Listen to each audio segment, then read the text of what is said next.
We're going to focus on angles in this intro video and different types of angles. We're going to classify these.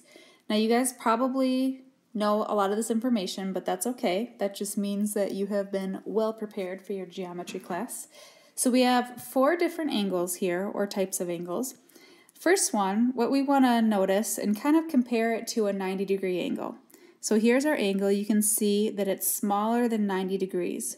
So we call that acute. So an acute angle, and here's our second one right here, you can tell that that's less than 90 degrees. An acute angle, or an angle whose measure is, we're going to say 2 things. We're going to say greater than 0 degrees and less than 90 degrees. Now the way that I remember this is an acute angle is a cute little angle. Look at this cute little angle.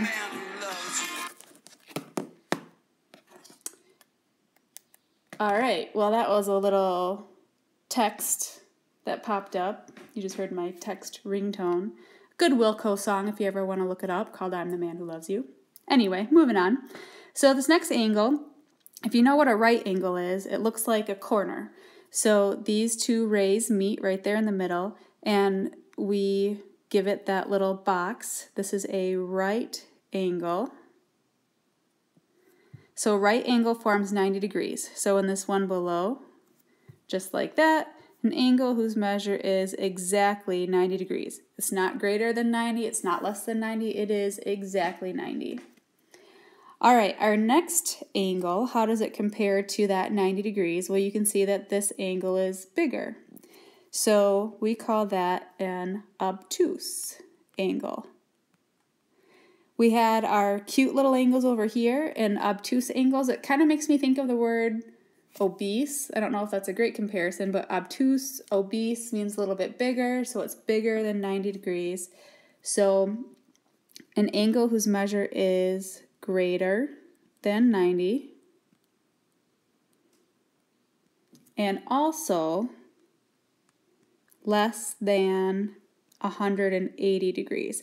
180 degrees would just be a straight line, so it's less than 180 degrees. All right, so this next one, it might not even look like an angle to you, but this actually is an angle. It's called a straight angle. That's kind of easy to remember because it looks like a straight line, so it's just a straight angle.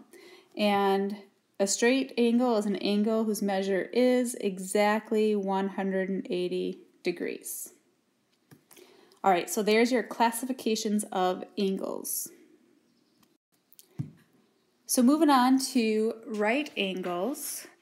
Definition of a right angle, we're going to fill this in, and we're going to fill it in word for word because we get kind of particular about this in geometry.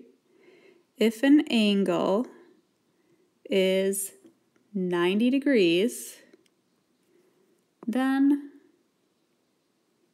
it, I ran out of room, oh well, is a right angle.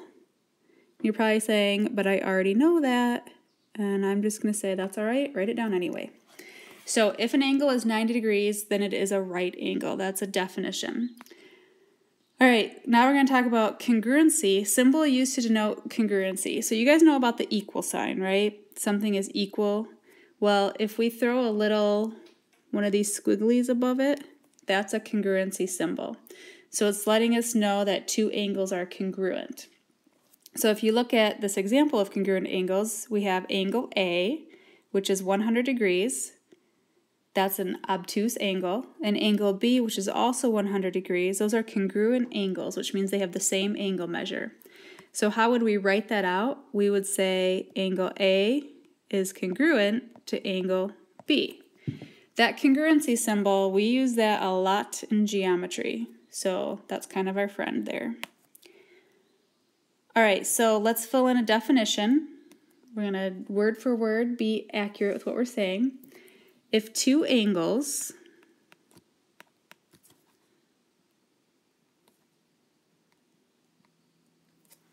have the same measure,